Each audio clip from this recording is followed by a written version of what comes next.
Okay, welcome everybody. Call the meeting to order. Can we do roll call, please? Joe DiNucci. Here. Marie Claire. Gora. Here. Donna Jett. Here. Mary Jo Williams. Here. All present, thank you. Okay. Any announcements before we start? Do we think Heather's coming or? We're not sure. Anyway, we announced that last week, but she's actually physically here and I hope that you guys get to meet her very, very soon. So any other announcements from the trustees? No, you might tell them who Heather is. Well, I think everybody in here knows. No, but for the recording. Thank you, Donna. People Thank you. watching. Yes. Do we have anybody on Zoom? No. Okay. But Heather Cousin is the new library director. Thank you, Donna. Okay, any public appearances? Okay. Should we do the Pledge of Allegiance? Pledge allegiance to the flag of the United States of America and to the republic for which it stands, one nation, under God, indivisible, with liberty and justice for all. Thanks. Okay. And we are so lucky to have Buzz Udell, Chris Hamilton, and Corey, I don't remember your last name. Olimi here today to give us a presentation on the Harrison Memorial Library Centennial Restoration. So, go for it.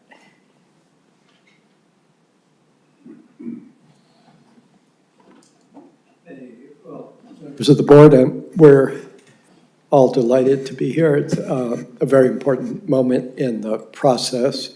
We've just finished both concept phase and schematic design, and we're about to begin the next step, design development. So the timing of this presentation, I think, is let's see,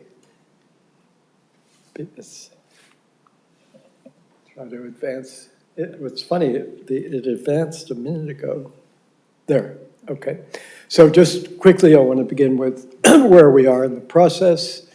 Having completed schematic design, we've had a very extensive community and stakeholder engagement, which I'll speak about in a little more detail. Very deep and broad evaluations of the building, space program analysis and floor plans have been brought to completion of schematic, and we've been studying all the mechanical systems and electrical and plumbing systems in depth, and develop those into conceptual renderings and our cost estimate. And moving into the next phase will be detailing those with a particular attention to areas like the site and landscape, lighting and signage and acoustic design, a lot of attention to the development of the casework, the furniture, the technology, the materials, the colors, the finishes, and we'll be doing, excuse me, laboratory tests to study and confirm the historic conditions as we move forward. Just in terms of where we are in the process, if you see the red line on the center of this slide, we've completed the concept plus schematic design plus a review period of 4 weeks. And the next two phases are pretty ambitious and will hit our deadlines, but design development is 10 weeks plus a review period, and construction documents 12 weeks plus a review period. The goals and key principles that we've been using as our touchstones were really developed over several years by constituents, library staff, the CPLF, and others, and they've been extremely important to our process. So thinking about this as a restoration that respects the historic integrity, but also one that is flexible in planning for the future with all the sort of unknowns of the role of the library in the future. Expanding this as not only a place of learning and research, but a place of community events and welcoming, excuse me, enhancing the experience for library staff as well as for patrons and visitors, and doing all this, of course, with a careful attention to schedule and budget. And we love this last note, which comes from the city and the CPLF, which is elevate the level of experience, literally the poetry of this important historic building. Community engagement has been very important and continuous throughout these approximately 20 weeks of concept phase and schematic design. And the outreach has been extensive, and the participation has been very lively and very active with sessions that involve breakout work, literally looking at the details of the program, the quality of the space.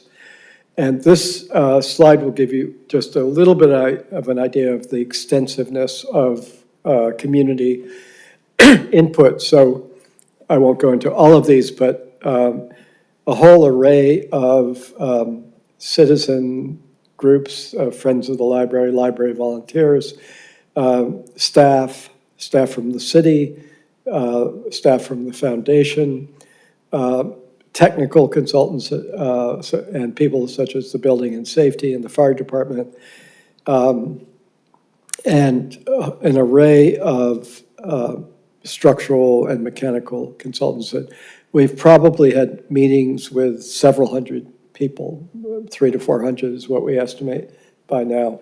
And coming out of that, it's been very interesting, has been very much aligned with the key goals and principles that were given to us by you all and the city as a whole. So at the very top of that is respecting and restoring the original character of this important historic building, celebrating books in their physical presence as well as being on top of the digital presence, creating more opportunities for more flexible kinds of seating. One thing that we think is really important is that in the original building, a lot of the beauty of it was that all of the main walls had books inserted into the thickness of the wall. So when you walk into these spaces, you felt literally embraced by the books. So we're actually emphasizing and even improving that towards its original configurations. But all of this has to be done with this understanding of flexible spaces, flexible and emerging technology. And then in addition, the connection of inside to out has always been important to the original designers and to the site. We did a great deal of building analysis, some of it highly technical. This image that you see is developed with a LiDAR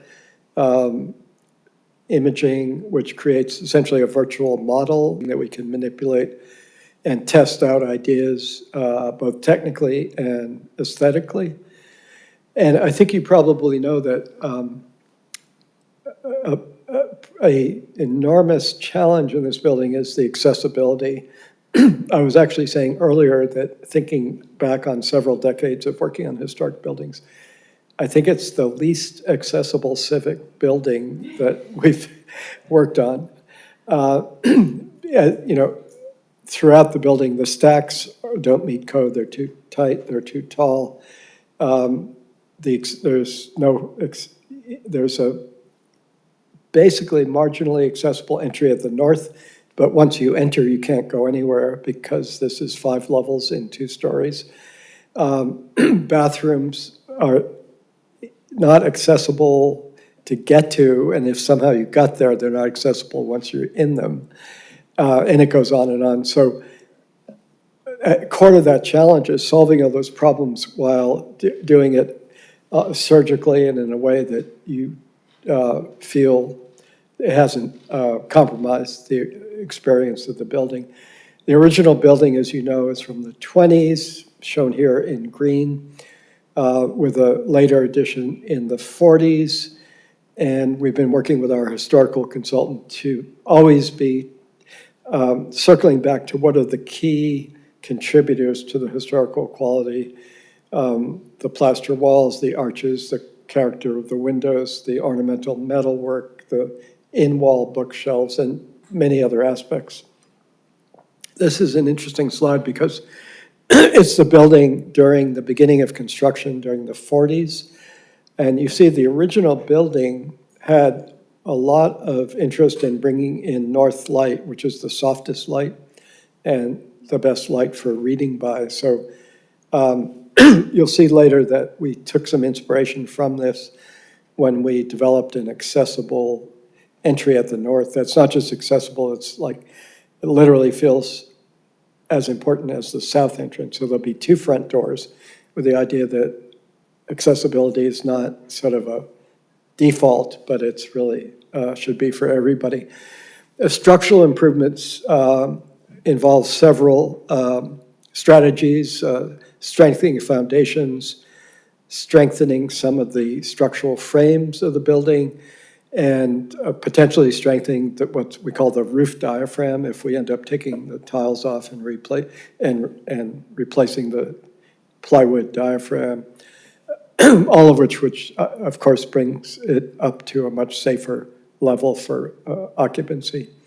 And then the mechanical systems present a lot of interesting opportunities. They're really at the end of their usable life, but they also are substandard in terms of air quality, performance, energy use. And by using state-of-the-art technology, we can improve all of those. We can make a healthier building. We can be a more comfortable building.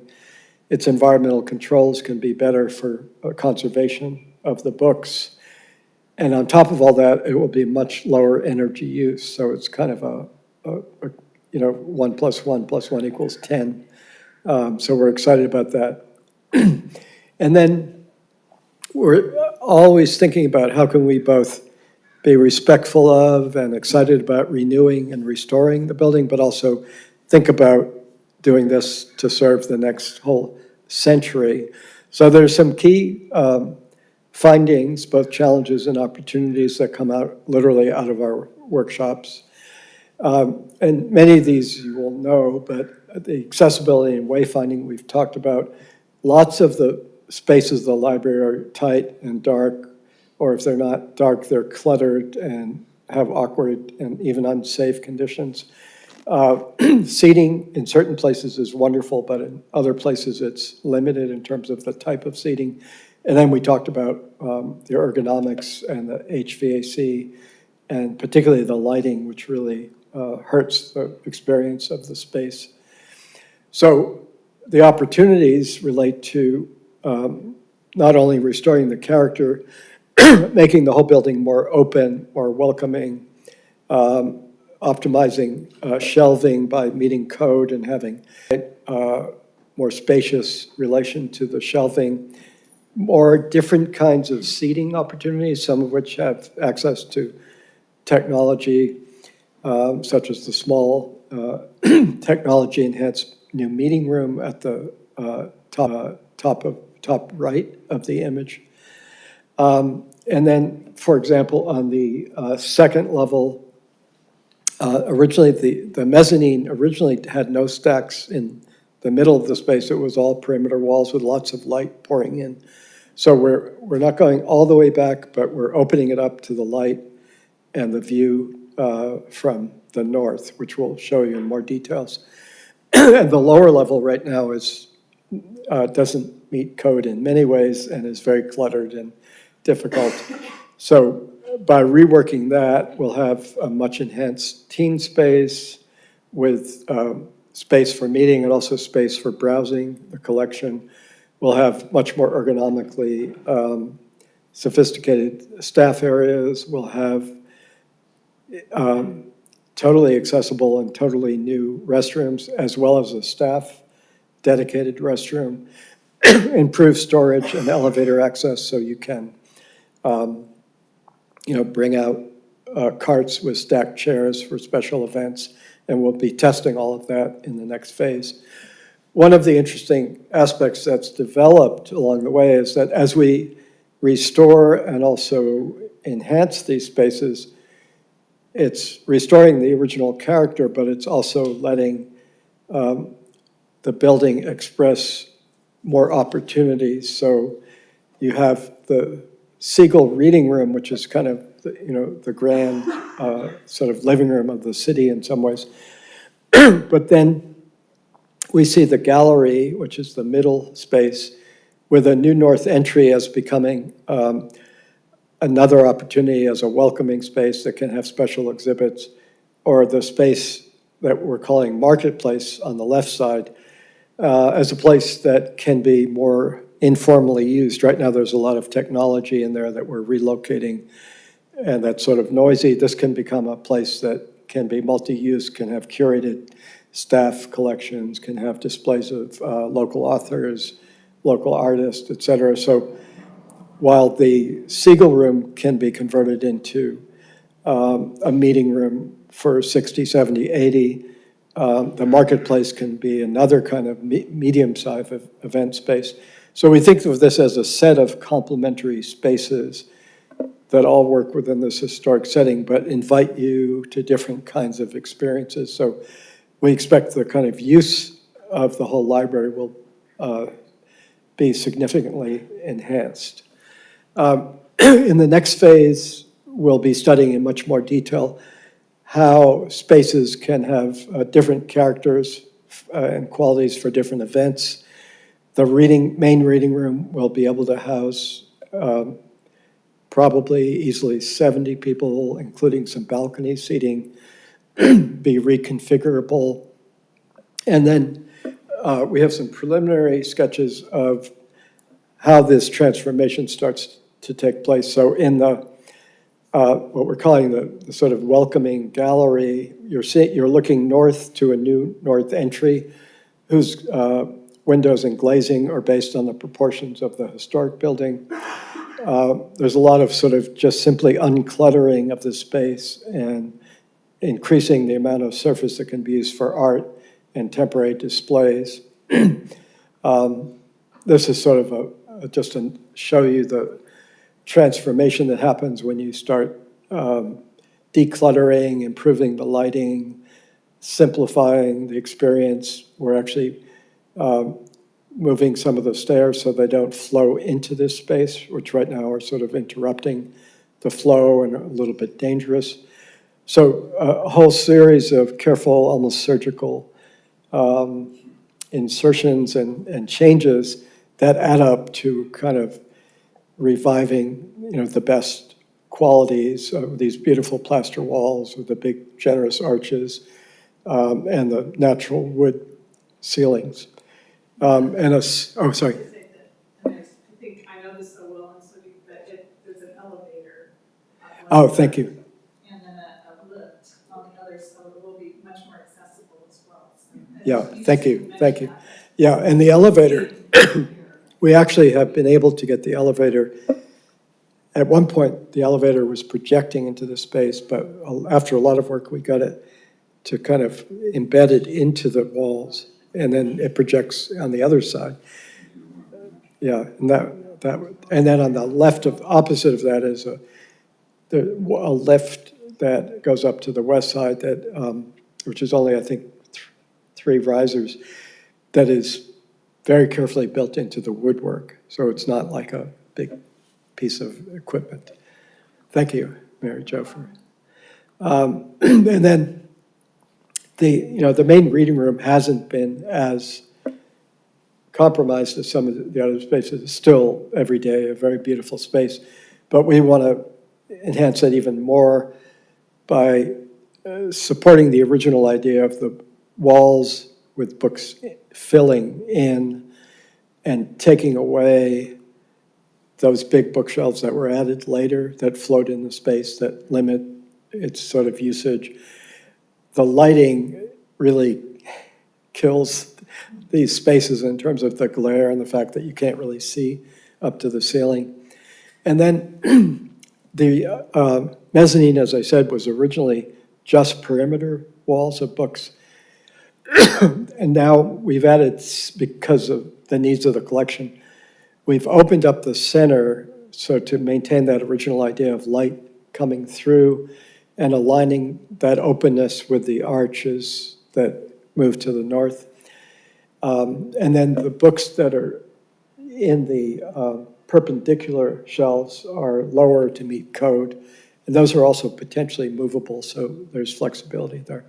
And this space, you can see here, I'm always struck by the level of transformation, negative transformation that existing lighting has. So you can't even see the ceiling. It cuts the space in half.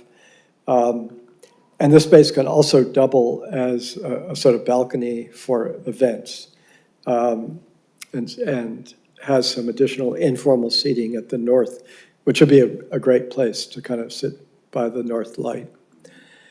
We're also looking at, and we'll be doing more of this in the next phase, the inside-outside relationships. I mentioned the accessible entry at the north at 6th. We think that's a place where also it would be great to do what's called the bulb out, where you make the sidewalk a little deeper, and you could have a handicapped accessible parking to the side of that. And then with additional planting and maybe a special pavement, you really create a kind of welcoming and kind of celebration of that north as the second major entry. And then on the south, looking at historic photographs, we discovered that there was a diagonal path that made an almost accessible path to the garden just outside the main reading room, which you see here in a historic photograph. There was a curb that made it a little bit inaccessible to get right into the building. But we've been looking at this with the garden club, and they're very open and interested in the possibility of recalling that accessible path to the garden and as a way to flow inside and out for special events. This is the view of the construction of the big glazing, which we took as some inspiration for the new north entry.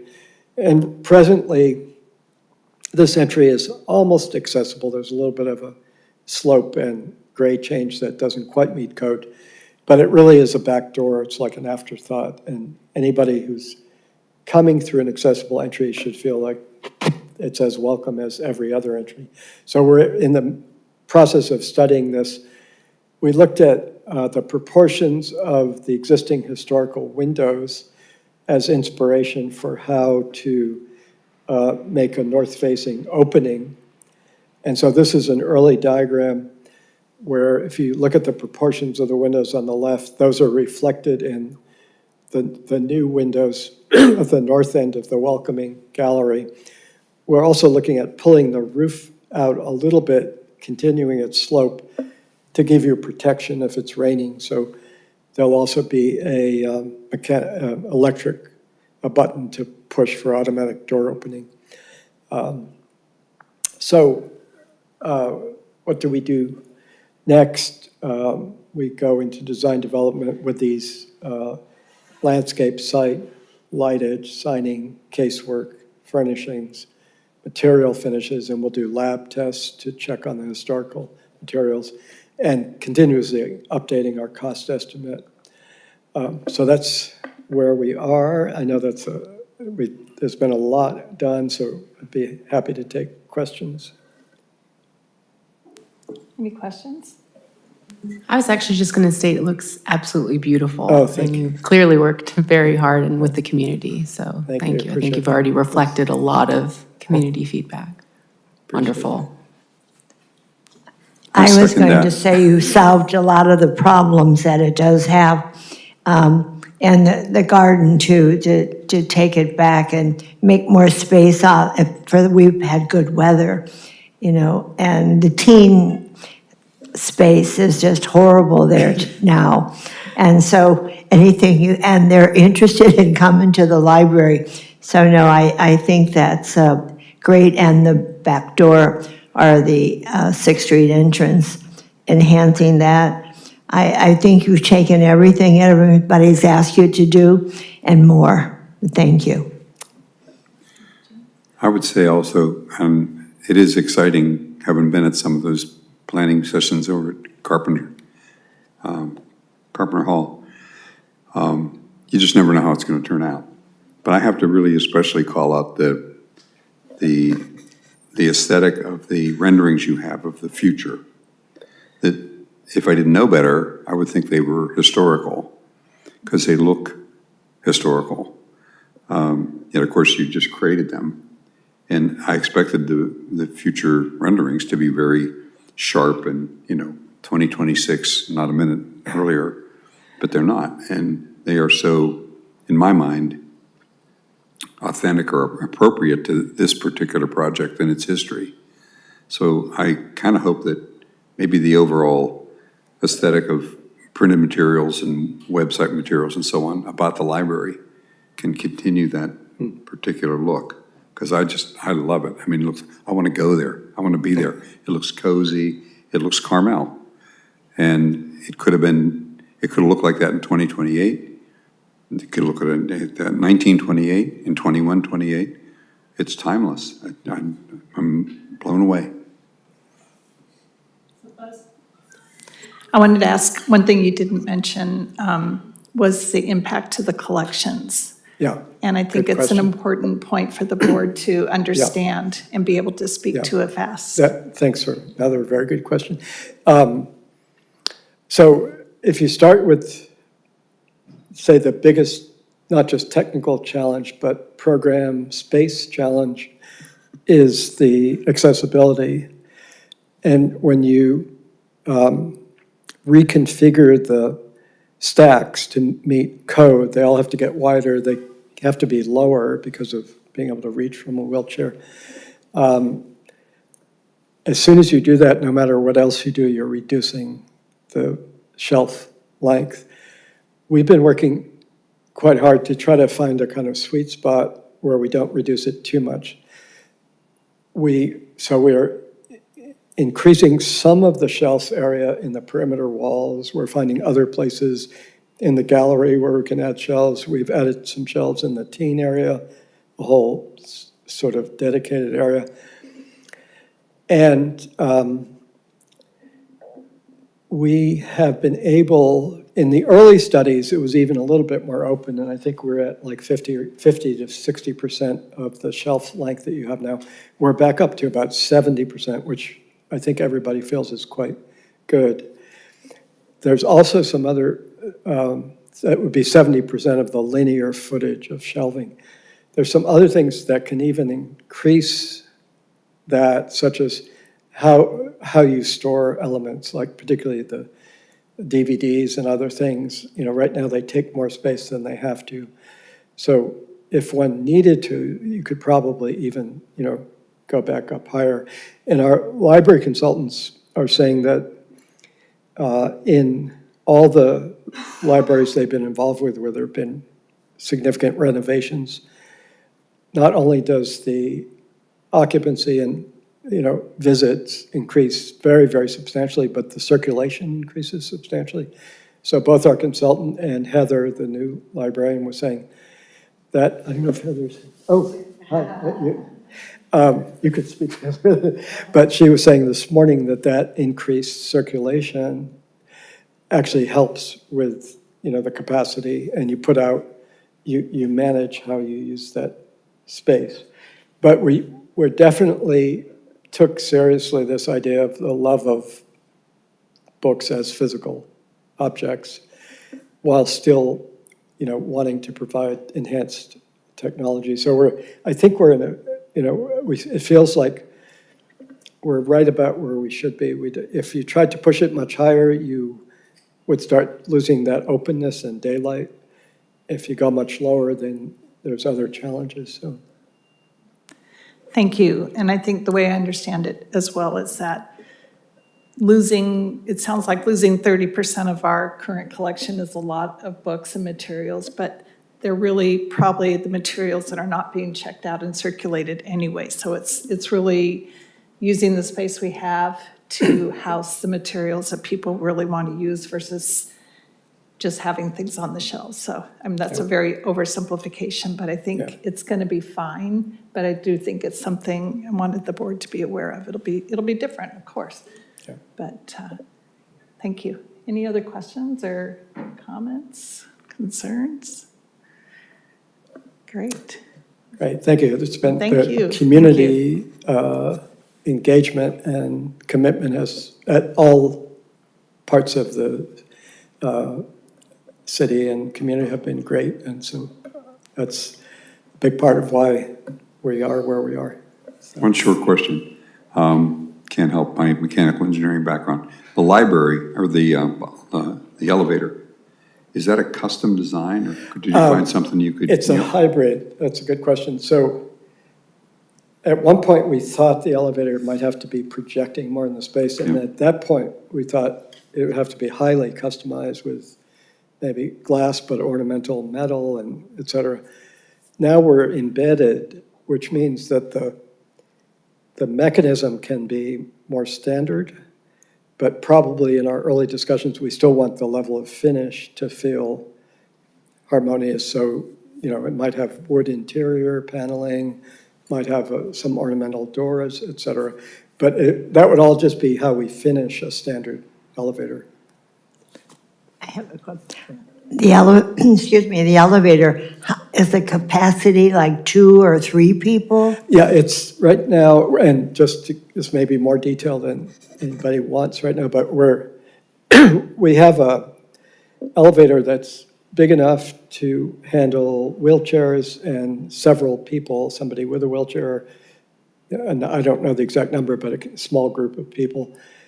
We may be required by the fire department, we're not sure yet, to make it, the next size up can accommodate a horizontal gurney in the case of evacuating somebody.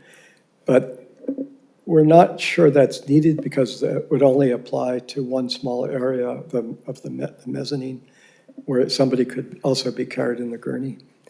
But we can accommodate that slightly. If we did that, you could probably, I don't know, the numbers fit 8 or so. But, yeah.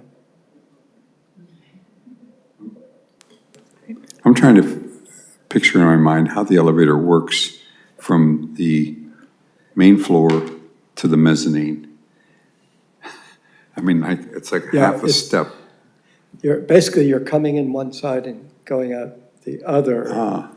Whereas when you go down, you're going out the way you came in. So it's a little tricky. That's how it works. I get it. Yeah. Do you want to see, should I go back to the plan or? Should I go to the plan of it? Sure. If I can do. So let's see. I'm trying to go to a cleaner plan. So you can see it has 2 doors. Oh, yes. So you go out the backside. So you can, yeah. And then if you were down in the lower level, you'd come in and out the same door to the teen room. But on the mezzanine, you're going out.